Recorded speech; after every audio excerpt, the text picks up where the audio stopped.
Yeah, you're very welcome to the show. Thank you. And I'm very glad to actually have you. But before we go any further, we would like to know, who are you as a person?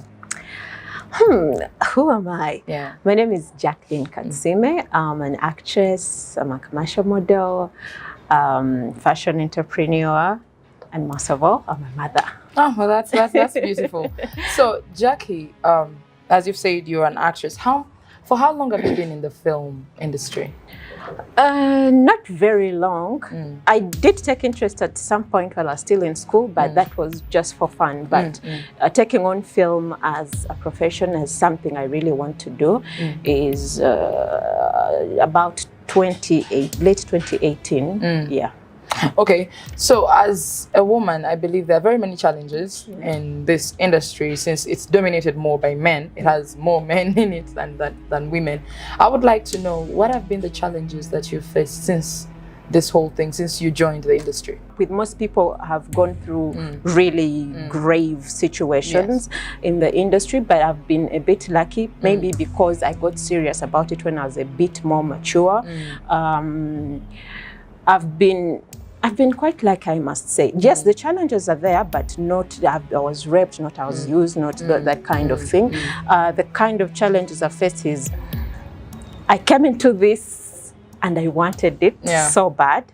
And the challenge has been knowing what is expected of me, because different sets have different expectations. So you go to a set knowing, well, I know the standard is this is what is expected of me. So if I give what is expected of me, most definitely it's obvious I'll also get back what I expect, and it's never the case. You can give 100% and you get back 20. Yeah, that's true. Yeah, and you feel like, I'm giving my all. Why are they not doing their part? You understand?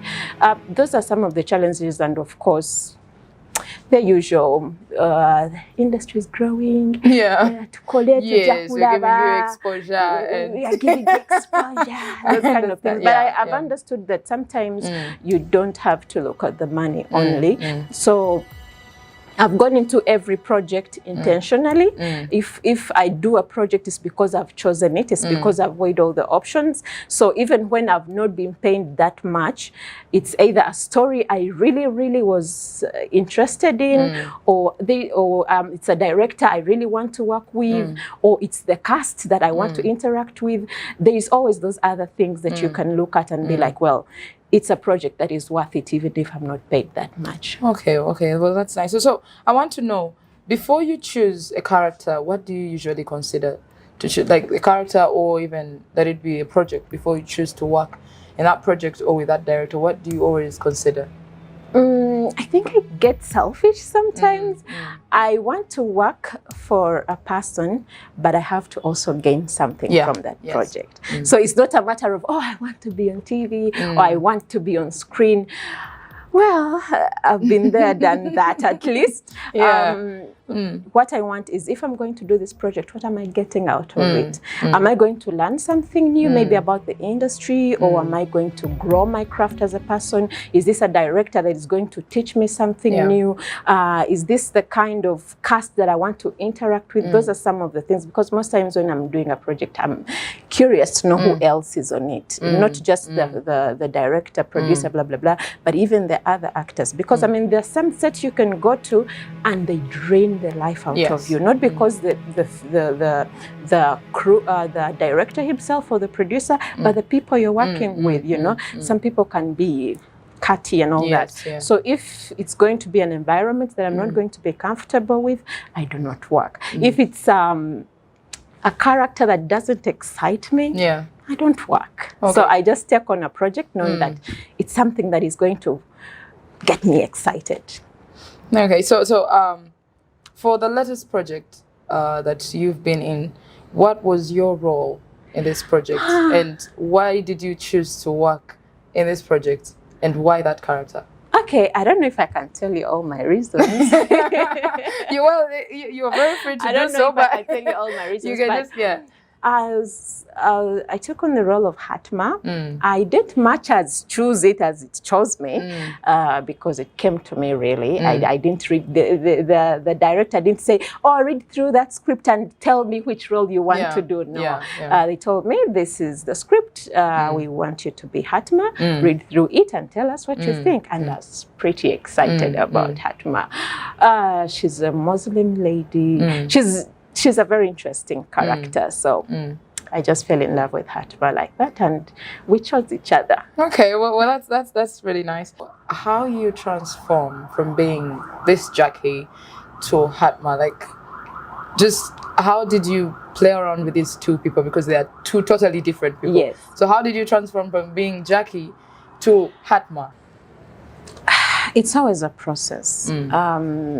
There's a lot to find out in the script, actually. So I go through the script so many times and learn about Hatima, what she says, how she says it, what other people are saying about her, how they are saying it about her, how she's relating with the other people. It kind of gives me a picture of who the character is.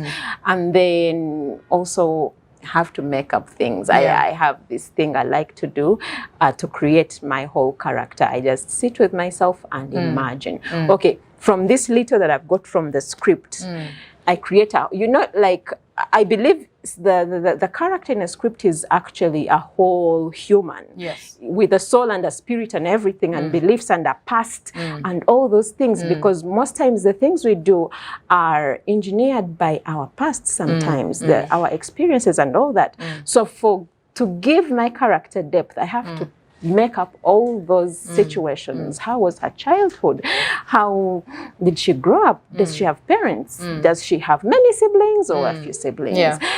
Does she live alone or does she live with many people? Is she married? Is she single? I have to create this whole world for my character. So once you have all that, then the kind of me goes away because I have my own experiences. So it's very easy to carry my experiences and put them in a corner and carry Hatima's experiences and kind of wear them like a dress and carry on as a full human. When you read through your character or the character Bible, how did you find Hatima? Hatima. First of all, Hatima is Muslim. And I love a good challenge. Totally Christian. I know nothing about the Muslim culture. So this was an opportunity for me to learn something new and appreciate another religious belief because it would take me time to learn what would Hatima do in this kind of situation, what would Hatima wear, what would Hatima, that kind of thing. So it was quite exciting to know that I'm going to do this. And I don't like to look the same in every project. So I was like, oh, wow, I'm going to be putting on all these long things. So that was the picture in the beginning. Well, okay. So what I want to know is, for the time that you've been in the industry, and when you were given this opportunity to work with the director of Beneath Beauty, what is that one thing that you found exciting about the set or the crew or the cast? What was the difference between this set and the different projects that you've been in? What's that difference? First of all, I am always thrilled by these kinds of movies that are legal, like you're in court, blah, blah, blah. It intrigues me a lot. So I was excited about that. And also being on the set, it was a very happy set. It had hyper people. So it was a very good environment to be around. And well, I don't know if I'm his friend, but the director is a person I thought was a friend of mine, and I had not worked with him before, but I had worked on projects where he was, and he was always giving 100% on those other projects. So it was like, well, if he can give 100% when it's not his project, what about if it was his? I was very interested to see how hard he goes, and I've seen the journey. It's very satisfying to now as part of the process. All right. So I would like to hear your comment or views about Beneath Beauty as the whole project Beneath Beauty. How do you find it? Beneath Beauty is not a project that you can actually talk about fully after watching it once. That's for sure. You have to watch it and watch it again. And then watch it again. And then you get a whole, like every time you watch it, you'll have probably another perspective or another feeling. So I've been lucky to watch it once. And I mean, for real, that's all I can. I don't want to give away too much. I can know all I can say is that I'm in awe of how the story goes. Like, you can never know what's coming next. Yeah. Okay. Well, from the people that I've talked to, including the director and one of the cast members, he said the same thing. He said it's not something that you can watch once. You'll have to rewatch it for you to actually understand it. Yes. Because it has a lot going on, which is, I find that very challenging, because as me, I'm like, okay, I didn't understand anything in that movie. I think I need to watch it again. I'm very excited and proud that the industry is growing, and filmmakers, directors, producers are actually putting in a lot of work to produce very good content.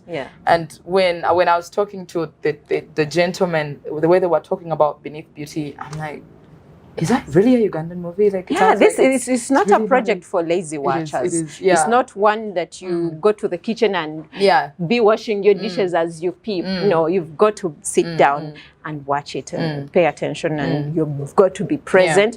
I think that's a very encouraging thing and a very exciting thing.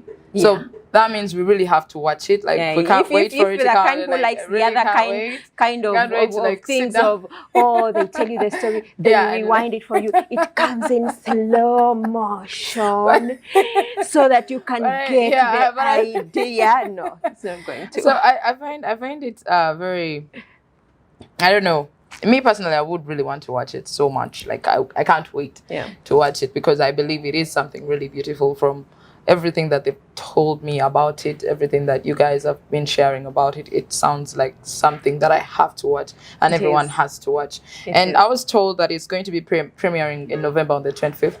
So I hope people saved the date, because we have to watch that. We really have to.